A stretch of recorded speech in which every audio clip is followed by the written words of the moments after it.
Secret recipe MDH का जीरा SIP जल जीरा मसाला। सिप सिप जीरा सिप MDH का जल जीरा सिप MDH का जल जीरा सिप। सऊदी में अमेरिका कर रहा है बड़ी तैयारी। सीक्रेट अमेरिकी मिलिट्री मिशन तेजी से यहां जारी है।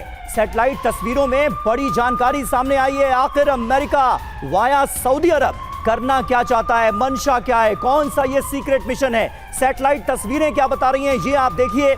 दो तस्वीरें आपको दिखा रहे हैं। सऊदी में अमेरिका बड़े पैमाने पर तैयारी कर रहा है। सीक्रेट अमेरिकी मिलिट्री मिशन यहां तेजी से जारी है। सऊदी अरब में जो अमेरिकी बेसेस हैं वहां पर हलचल बढ़ी है। सैटेलाइट तस्वीरों में बड़ी जानकारी इसे लेकर सामने आ रही है।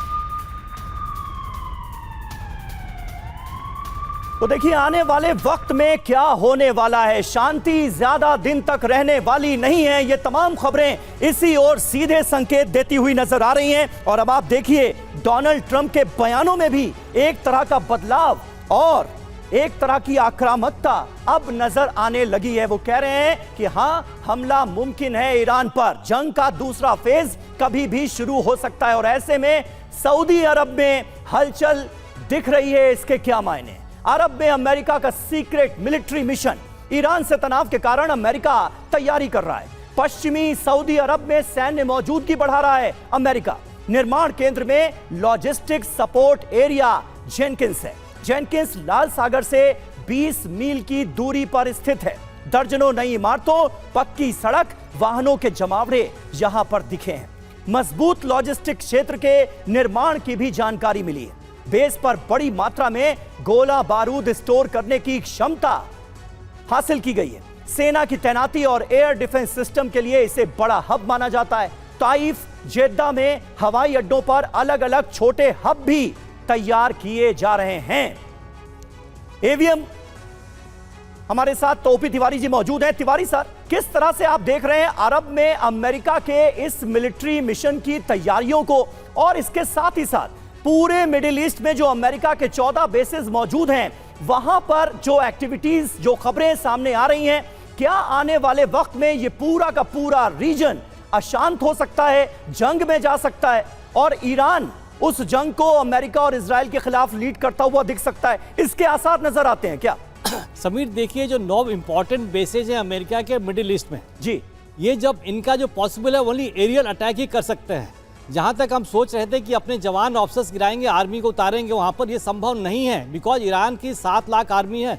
आर्मी के पास खाली 2 ही पर्पज रह गया है। एक तो मोसाद को जो जासूस है उनको फिल्टर आउट करके निकालना है, और अमेरिका इजराइल ने किसी अपने आर्मी को उठाने की कोशिश की, उनका सफाया कर देंगे। ये पॉसिबिलिटी तो बिल्कुल रूल्ड आउट है।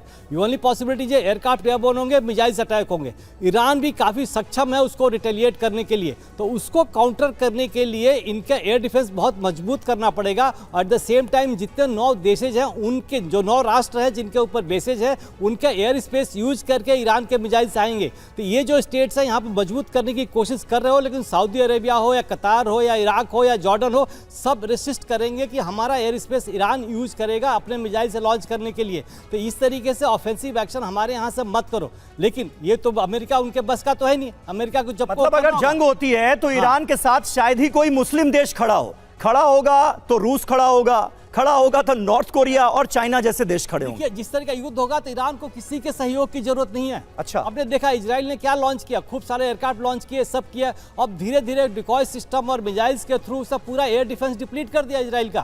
अब ईरान अपने प्रेसिडेंट साहब थे अमेरिका के, वो आना नहीं चाहते थे, फिर भी लेकिन उनके जो डायस्पोरा था, इजराइल के डायस्पोरा के प्रेशर के चक्कर में उन्हें अटैक करना पड़ा। उन्होंने कहा था, बिल्कुल वो कहा था। और अमेरिका के लिए भी क्या है, अमेरिका के 9 बेसेज बहुत ही वनरेबल होंगे। इनके जवान ऑफिसर जो बेसेज है जरूर जाएंगे। कतर में जो बड़ा बेस था यही किया ईरान ने। इसी का डर था, इसी का डर से यही आशंका है। लेकिन तिवारी सर, मैं भारद्वाज सर आपके पास आ रही हूँ।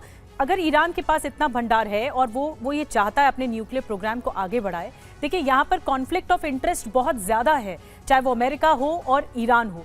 क्या मुस्लिम देश साथ देंगे ईरान का, या ईरान अकेले ही काफी है विदाउट एयरफोर्स? उसकी एयरफोर्स इतनी नहीं है, उसके बाद भी वो अकेले जंग के मैदान में मिसाइलों से वार कर सकता है और जीत सकता है, ऐसा है? देखिए, मैं वही मेन जो मुझे कारण लगता है ना, बहुत बड़ा पॉलिटिकल फैक्टर, बहुत बड़ा स्ट्रेटेजिक है, लेकिन पॉलिटिकल इसके मायने ज़्यादा हैं। देखिए जिस तरीके से ईरान के जो थियोक्रेट्स है उसने ऐलान किया, फतवा किया है कि इस्लाम के दो दुश्मन, एक ट्रंप है एक नेतन्याहू है, यानी कि एक तरीके से इस्लामिक वर्ल्ड को एक धुरी में मोबिलाइज करने की बात है।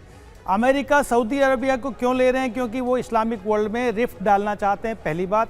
दूसरी बात कि सऊदी अरबिया को ये बताना चाह रहे हैं कि अगला अगर कोई थ्रेट होगा तो आप ही को होगा, ईरान न्यूक्लियर अगर पावर एक्वायर करता है। और तीसरी, और यही बात था, देखिए चीन ने सऊदी अरबिया और ईरान के बीच में नेगोशिएशन इसी मायने को रख के रखा था कि ये दोनों देश एक साथ आ जाए तो आप जो इजराइल का जो खतरा है उसको एलिमिनेट कर पाएँ और पूरे इस्लामिक वर्ल्ड को मोबिलाइज कर पाएँ। लेकिन ये चीज़ें हो नहीं पा रही है क्योंकि ये बराबर का थ्रेट पूरे इस्लामिक वर्ल्ड को है कि ईरान अगर कल न्यूक्लियर पावर एक्वायर कर लेता है तो सारा थ्रेट और लीडरशिप ईरान के पास चली जाएगी। और ईरान एक थियोक्रेटिक और रॉक स्टेट है, जो बिजनेस और जो यूएई और सऊदी अरबिया और दुबई ये जितना भी है ये सब खत्म हो जाएगा। और सारा आप जो बातें बता रहे हैं संजय भारद्वाज सर, उससे ईरान वर्सेस अमेरिका, इजराइल, ये दो देश हम लिखते हैं ना, तो Iran versus America, Israel plus Islamic world अभी तो होता हुआ कुल मिलाकर नजर आ रहा है। और कोई भी मुस्लिम देश ईरान का साथ देने के लिए तैयार नजर नहीं आ रहा है। अमेरिका और इजराइल के ही एजेंडे को आगे बढ़ाते हुए, चाहे वो सऊदी अरब हो, यूएई हो, कतर हो, ये सारे देश नजर आते हैं। ये है सीक्रेट रेसिपी MDH का जीरा सिर्फ जल जीरा मसाला। SIP SIP